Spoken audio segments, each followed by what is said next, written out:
So here we go with the another video.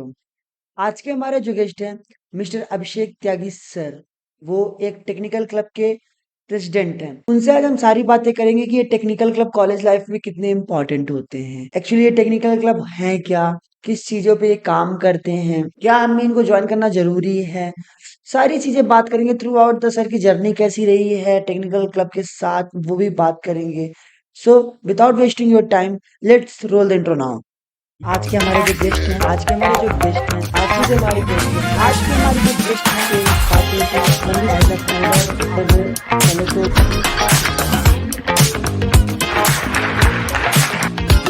कोई ना, तो क्योंकि आप किसी से सवाल पूछूंगा उसका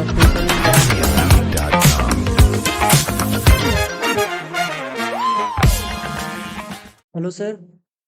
हेलो भाई। सर, हम बात करना स्टार्ट करते हैं तो पहले तो सर पहला सवाल तो यही आता है कि ये क्लब किस प्रकार का है, इसके बारे में थोड़ा आप इंट्रोड्यूस करा दीजिए।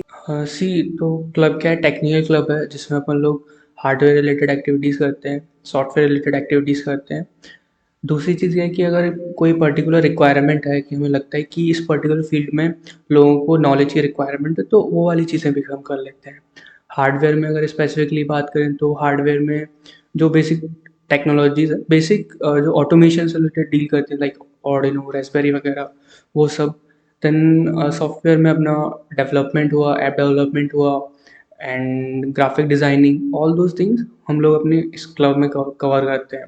और थोड़ा बहुत को करिकुलर चीज़ें भी कि कॉलेज में कैसे पढ़ना है या फिर कौन सी चीज़ किस तरह से कॉलेज में चलती है, वो एक जैसे एक ऑर्गेनाइजेशन में जिस तरह से चीज़ें सिखाई जाती है उस तरह से ही क्लब में एक स्ट्रक्चर्ड मैनर में स्टूडेंट को सिखाया जाता है कि कैसे क्या चीज़ें चल रही हैं और क्या क्या करना है, वो सारी चीज़ें अपन करते हैं। ओके, ओवरऑल हम कह सकते हैं सर ये कि टेक्निकल क्लब है। हाँ। सो सर इसकी रिक्रूटमेंट प्रोसेस क्या होती है? इसकी रिक्रूटमेंट प्रोसेस में हम लोग एक तो डायरेक्ट रिक्रूटमेंट करते हैं जो सेकेंड ईयर जो होता है।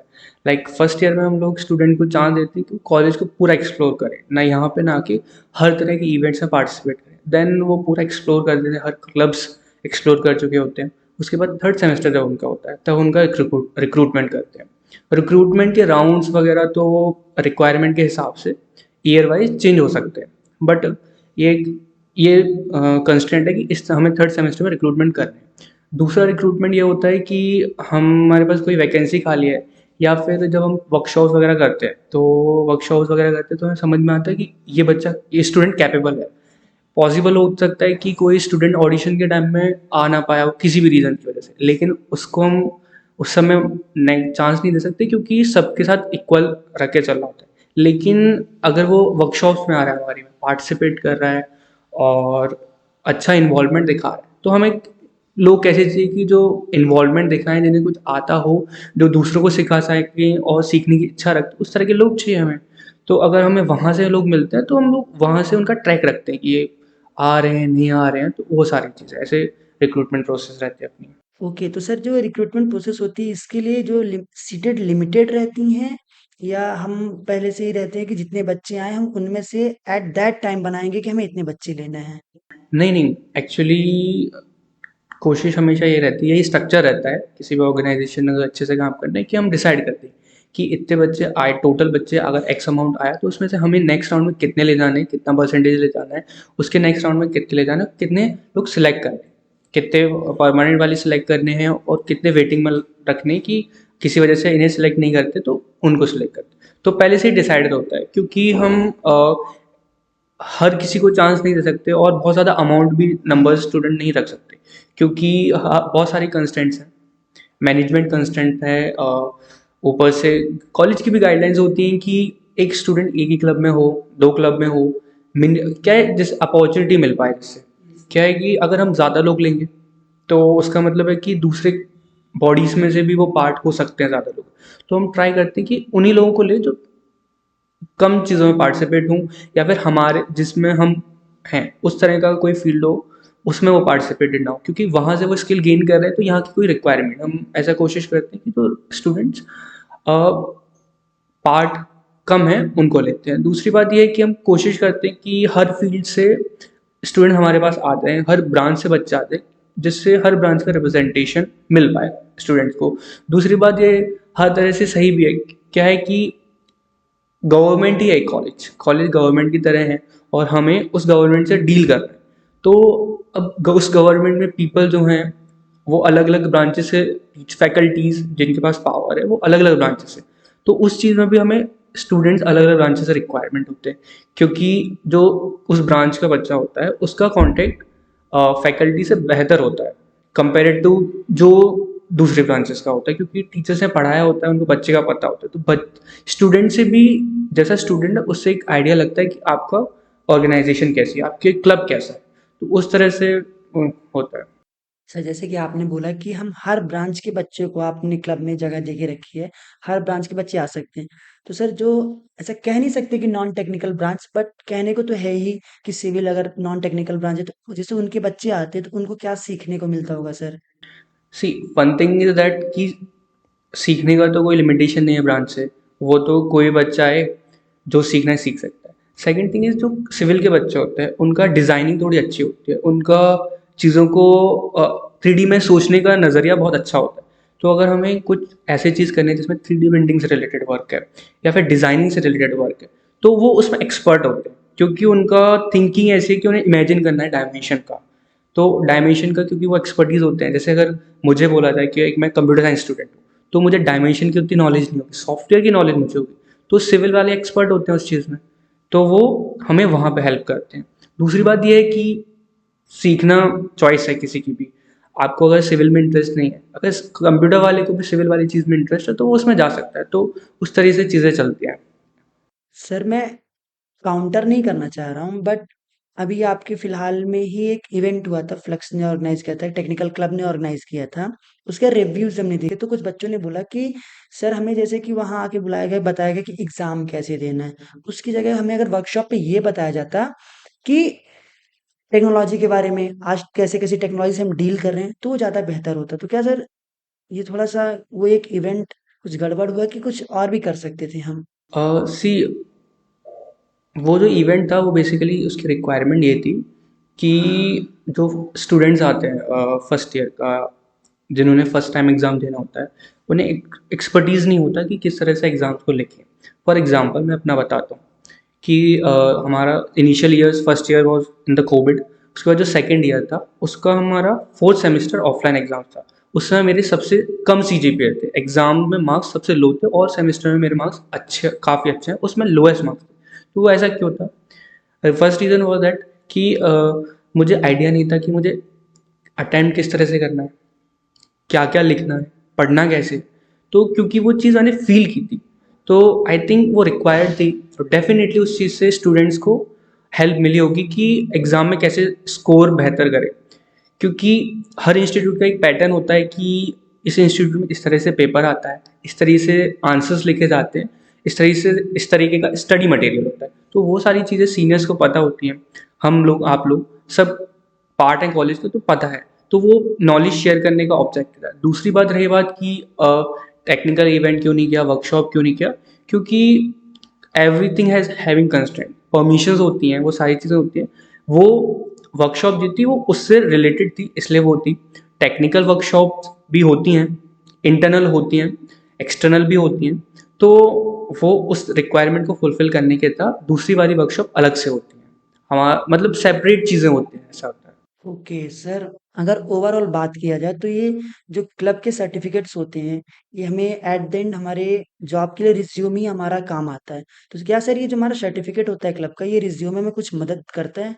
सी सर्टिफिकेट का कुछ ऐसा इन पर्टिकुलर नहीं है, what you get from there, that's important, कि आप क्या स्किल एक्वायर कर रहे हो, आप पार्ट होते हो तो आप कोलेबोरेशन स्किल एक्वायर कर रहे हो, तो उसमें सर्टिफिकेट की क्या रिक्वायरमेंट, आप कोलेबोरेशन स्किल एक्वायर कर रहे हो तो आप एक्सप्लेन कर पाओगे सामने वाले को, क्योंकि कंपनीज को रिक्वायरमेंट क्या क्या है, कोलेबोरेशन स्किल्स की रिक्वायरमेंट है, वो क्लब प्रोवाइड करेगा, आप सीखोगे वहाँ पे। मैनेजमेंट स्किल्स, वो आप सीखोगे। टेक्निकल स्किल्स की रिक्वायरमेंट, टेक्निकल क्लब है तो टेक्निकल स्किल्स तो देगा ही, तो वो वहाँ हेल्प करेगी। तो इट्स नॉट अबाउट सर्टिफिकेट, आप स्किल एक्वायर जो कर रहे हो उसका फैक्टर है, उसके बाद उस स्किल को आप कितना यूटिलाइज कर रहे हो वो फैक्टर्स है। सर्टिफिकेट तो आपको फेक भी मिल जाते हैं, तो वो इम्पॉर्टेंट नहीं है सर्टिफिकेट्स का। सर अगर मैं बात करूँ टेक्निकल लाइन पे जो सिखाने की बात आती है, तो सर वो चीज़ें कैसे सिखाई जाती है? कौन सिखाता है अंदर? कोई फैकल्टीज़ वगैरह भी इन्वॉल्व होती है कि जो उसमें स्टूडेंट हैं, सीनियर पोस्ट पे हैं, वही सिखाते हैं? दो तरीके से वर्क होता है। एक होता है इनोवेशन, जो होता है हैंड इन हैंड वर्क करता है। अगर आपको चीज़ कोई आती ही नहीं है तो आप कैसे सोच सकते हो कि मैं ये कर सकता हूँ, और अगर आप सोचोगे नहीं कि मैं ये कर सकता हूँ तो आप उसके लिए सीखोगे कैसे। तो दोनों चीज़ें हैंड इन हैंड वर्क करती हैं कि आप हम थोड़ा सिखाते हैं, बच्चा सोचता है, फिर वो सोचता है क्या क्या कर सकते हैं, तो उसके बेसिस पे हम और सिखाते हैं दूसरी चीज़ें। तो जैसे चेंज चलती है, सेकेंड ईयर है, सेकेंड ईयर थर्ड ईयर से सीख रही है, फाइनल ईयर से सीख रही है, तो ऐसे चेंज चल रही है। और जैसे भी रिक्वायरमेंट्स होती हैं, आजकल डिजिटल का ज़माना है तो ऑनलाइन सब सीख सकते हैं, तो सीख के और फिर सिखाना, वो सारी चीज़ें होती हैं। दूसरी बात, अगर रिक्वायरमेंट होती है फैकल्टी से, तो फैकल्टी से भी रिक्वायरमेंट हम लोग करते हैं कि फैकल्टी भी हमें सिखाती है, तो वो सारी चीज़ें होती हैं। और दो तरीके से काम होता है कि एक तो इनिशियली हम बच्चों को बेसिक वे के सिखाते हैं वो सारी चीज़ें, एंड सेकेंड थिंग होती है कि एक मेन प्रोजेक्ट रखते हैं हम लोग, जिस प्रोजेक्ट पे हमें वर्क करना है कि सब लोग मिलके ये सीखते जाएंगे, सीखते जाएंगे, सीखते जाएंगे, सब लोग सीख रहे हैं और आके इस प्रोजेक्ट पे ये लोग वर्क करेंगे। तो उस तरह से चीज़ें चलते हैं। अगर मैं सर आपसे ऐसे पर्सनल एक्सपीरियंस के बारे में बात करूँ, तो through out the technical club की जर्नी आपकी कैसी रही सर? जर्नी काफ़ी अच्छी थी, फैंटास्टिक थी। इनिशियली मेंबर्स थे, कोविड के टाइम पे ऑनलाइन इंटरव्यूज़ हुए थे हमारे सेकेंड ईयर में। उसके बाद सेकेंड ईयर के लास्ट टाइम में हम यहाँ पर आए थे। उसके बाद हमने आके हमारे सीनियर्स ने हमें गाइड किया, चीज़ें सिखाई। हमसे बोला कि आप कोशिश करो इवेंट रखने की। इवेंट का ऑब्जेक्टिव ये नहीं था कि आपको अच्छा करना है, बुरा करना है। ऑब्जेक्टिव ये था कि आप थोड़ा एक्सपोज़र मिले, चीज़ें चल क्या रही हैं, आपका जो फ़ियर है वो कम हो। उसके बाद और मैनेजमेंट स्किल्स हमने देखी। धीरे-धीरे इसी तरह से चीज़ें चलती रहीं। मेन इम्पॉर्टेंट चीज़ थी कि एक्टिव रहना क्लब में। सीनियर जब बुलाते थे तो जाना होता था, सीनियर जब सिखाते थे, क्लासेस वगैरह लगती थी, इवेंट्स होते थे तो उन्हें पार्टिसिपेट भी करना, ऑर्गेनाइज भी करवाना, वो भी इम्पॉर्टेंट है। दूसरी बात, हमारे क्लब में ऐसा था कि इरिस्पेक्टिव ऑफ दैट कि ये बहुत ज़्यादा टेक्निकल है या नहीं है, या फिर पूरी टीम रेडी है इस वर्कशॉप को, इस इवेंट को ऑर्गेनाइज करवाने के लिए।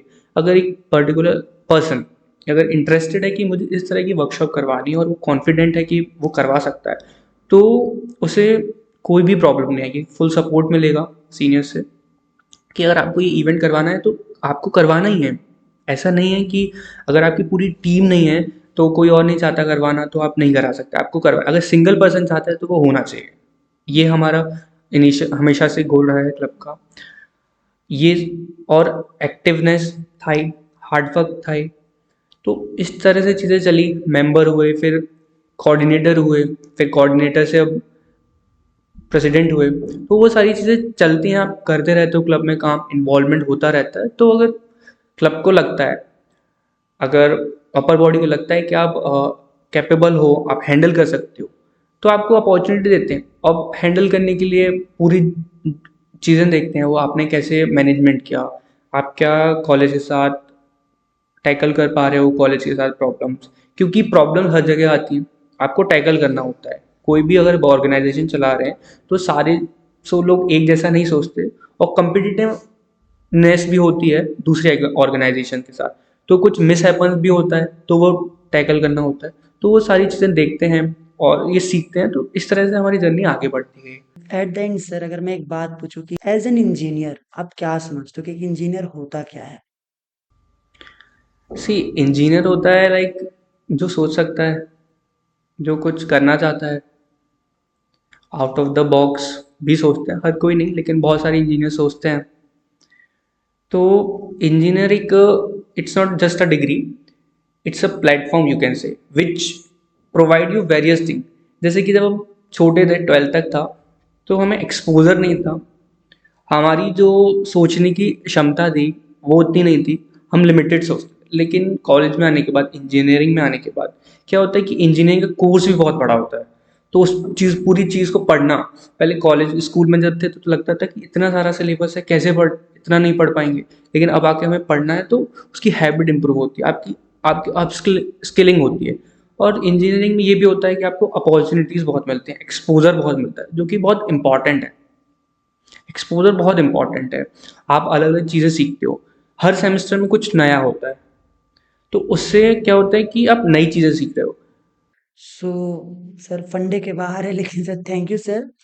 आप अपनी बिजी शेड्यूल में हमारे व्यूवर्स के लिए टाइम निकाला और एक टेक्निकल क्लब और इंजीनियरिंग लाइफ में जो चीज़ें ज़रूरी होती हैं उसके बारे में आपने हमारे व्यूवर्स को बताया। So again thank you, bye bye.